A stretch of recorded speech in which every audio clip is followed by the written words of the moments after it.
probably the next 10 to 12 months will be way higher than the mean temperatures compared to other years, because there is an explosion of solar flares. We must understand all life on this planet is powered by solar energy. Solar energy is not an invention by you because you made a solar panel. The leaf is a solar panel. The planet itself is a solar panel.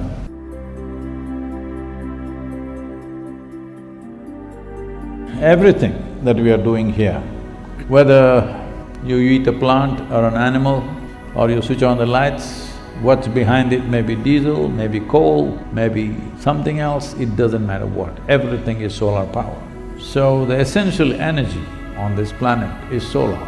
When this is the case, if the source of this solar power gives us a blast, if you know how to take it, it's a great advantage. If you don't know how to take it, you may get fried. So what do I mean by how to take it? As all of you know, or maybe you don't know, many of you are innocent, just out of textbook. You never walked the planet, I'm saying. You know, all plant life bursts out once summer comes in, we call it spring. Essentially, it's the beginning of summer. Life springs forth. When there is not enough sun, everything slows down. If you get a solar blast, life that is ready for that kind of blast will invigorate. Life that is not ready dwindle down or get burned down. If here the soil is rich and it is holding sufficient moisture, the sun gets really hot, this tree is going to grow at double the pace that it would normally grow. If there is no richness in the soil, sun will burn it down. Same goes for you and me. If your roots are into a rich place, then solar flare, human beings should burst forth. Because we are not different from any other life on this planet in terms of physical structure. When I say physical structure, not the form, but the fundamental physical structure, and how it is evolved and what has happened, it's the same story, from an amoeba to a human being. So all life, if it is into a rich source, it'll flourish, otherwise it'll perish or at least go into a disadvantage. So next 12 months, 10 to 12 months I would say, could get very hot possibly, or may not be, because it depends on how Mother Earth responds. If there is more warmth, the volume of evaporation that happens from the water bodies on the planet, particularly the oceans, which is being the largest, if water evaporates, where do you think it'll go? Largely the first formation is the cloud.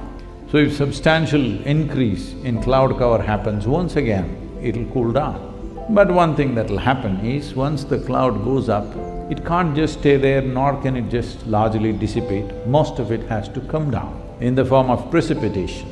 If it is cold enough in certain parts of the world, it'll come down as snow. If it is warm, the same thing will come down as water. So this will be one of the greatest challenges probably next summer.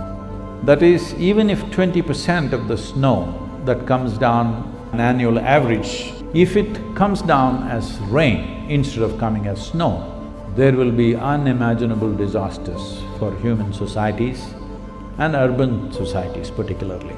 If you need to live in Mumbai and Delhi, along with your car, you also need a boat, because it's an annual happening, it's no more a once in 12 years. It's every year happening, you need a boat also to live there. Well, southern India has not suffered so much for a variety of reasons, but it is also possible as it gets warmer. The monsoon winds and the cloud movement may all go little north, it'll move away from the equator. It's a natural phenomenon. If it gets warm, it starts moving away from the equator. So rain that's supposed to come here, if it lands in Germany or Switzerland or somewhere, those lands are not ready for that kind of rain. They need snow.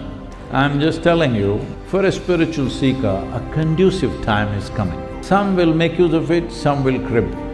Which one are you?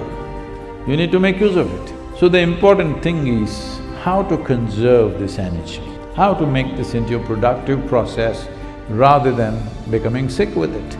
Well, all the medical things, I will ask them to put out a list of things that you should do, how much water you should drink, da-da-da, those things will put it up. If you draw it in the right way, you will see a certain level of exuberance in your energies. If you don't, it'll leave you sapped out.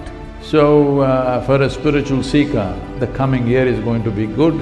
I am wanting to make use of this 12 months and seeing most of the consecrations we would like to finish in this time when nature is good with us.